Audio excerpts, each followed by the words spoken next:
এই 5ই অগস্টের পূর্বে জুলাই বিপ্লবে যেভাবে আমাদের মধ্যে একটা জাতীয় ঐক্য গড়ে উঠেছিল, সেটি নানান কারণে এখন কিছুটা বিভক্তির পথে, ঐক্যে কিছুটা ফাটল ধরেছে, এটা বাস্তব। ছাত্ররা একটি ঘোষণাপত্র দেওয়ার জন্য মনস্থির করেছিল, কিন্তু আমরা পরিষ্কারভাবেই সকলকে জানিয়ে দিয়েছিলাম যে এটি কোনো মাত্র ছাত্র সংগঠন, রাজনৈতিক সংগঠন, কোনো ব্যক্তি বা গোষ্ঠীর বিষয় না, এটি সমগ্র জাতির বিষয়। এবং এখনও বড় বড় অপরাধীরা, ক্রিমিনালরা, গুম খুন লুটপাটের সাথে জড়িতরা প্রশাসনে আছে, ব্যবসায়ী কমিউনিটি আছে, সমস্ত জায়গা আছে। কালার এক্সপার্ট, জর্জ স্যাপ এবং মাইল্ড অন হ্যান্ডস টেকনোলজি সমৃদ্ধ অরিক্স ক্রিস্টাল ওয়াশ আপনার লন্ড্রি এক্সপার্ট। জুলাই গণ অভ্যুত্থানকে কেন্দ্র করে গোটা জাতি যেভাবে ঐক্যবদ্ধ হয়েছিল, বাংলাদেশের ইতিহাসে এরকমভাবে ঐক্যবদ্ধ হওয়ার নজির বিরল। বিশেষ করে 5ই অগস্টের পূর্বে সমস্ত মানুষ ফ্যাসিস্ট সরকারের পতনের দাবিতে স্বতঃস্ফূর্তভাবে রাজপথে নেমে এসেছিল, যার ফলে একটা সফল গণ অভ্যুত্থান হয়েছে। এই গণ অভ্যুত্থানের পরপরই আমরা বলে আসছিলাম যে এই গণ অভ্যুত্থান কিংবা বিপ্লব, এটা নিয়ে একটি আমাদের কালেকটিভ ন্যারেটিভ বা বয়ান থাকা দরকার, যেটা পরবর্তীতে একটা ডকুমেন্টেশন হবে।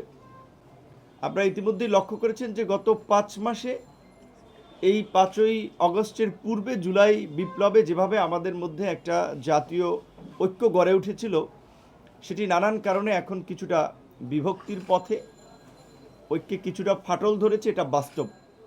যার ফলেই 5ই অগস্টের পরপর শুরুর দিকে আমরা সকলে দল মত নির্বিশেষে একটা নিরপেক্ষ সরকার গঠন কিংবা অন্তর্বর্তীকালীন সরকার গঠন নিয়ে যেভাবে একমত ছিলাম, এক জায়গায় ছিলাম, অন্তর্বর্তীকালীন সরকারের মাধ্যমে রাষ্ট্র সংস্কার এবং আগামীর বাংলাদেশের রূপরেখা তৈরিতে যেভাবে এক জায়গায় ছিলাম, এক মতে ছিলাম, আজকে কিন্তু সেই মত কিছুটা বিভক্তি লক্ষ্য করা যাচ্ছে।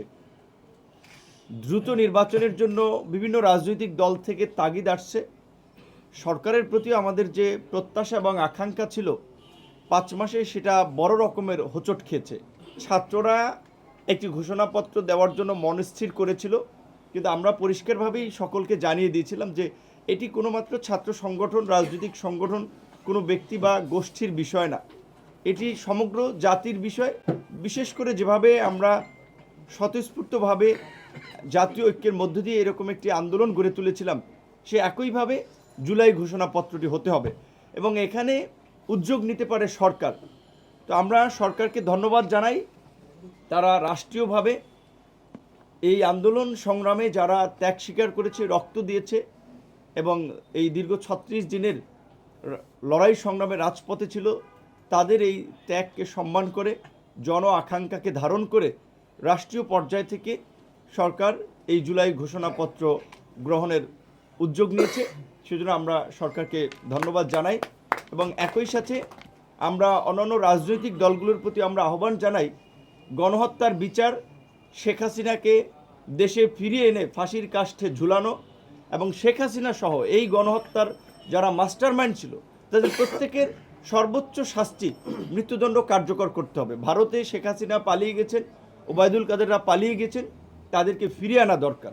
কারণ এই আওয়ামী লীগকে যদি আমরা এই গণহত্যার দায়ে যদি বিচারের মুখোমুখি করতে না পারি, শেখ হাসিনা ওবায়দুল কাদেরদের ফাঁসি নিশ্চিত করা না যায়, তাহলে আগামীতে এরকমের এই গণহত্যা আরও ঘটবে, এরকম ফ্যাসিস্ট আরও তৈরি হবে। এই ঘটনার একটা শক্ত বিচার হতে হবে, অবশ্যই সেই বিচার হবে আন্তর্জাতিক মানদণ্ডে।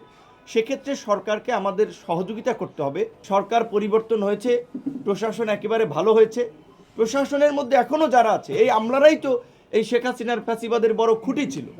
এই প্রশাসনই তো শেখ হাসিনাকে গুম খুনে সহযোগিতা করেছে। কয়জনের চাকরি গিয়েছে, কয়জনকে বিচারের মুখোমুখি করা হয়েছে। সম্পূর্ণ সেটআপটা আগের সেটআপই আছে, শুধুমাত্র গুটি কয়েক ব্যক্তির বদল হয়েছে, সিস্টেমের বদল হয় নাই। এবং এখনও বড় বড় অপরাধীরা, ক্রিমিনালরা, গুম খুন লুটপাটের সাথে জড়িতরা প্রশাসনে আছে, ব্যবসায়ী কমিউনিটি আছে, সমস্ত জায়গা আছে।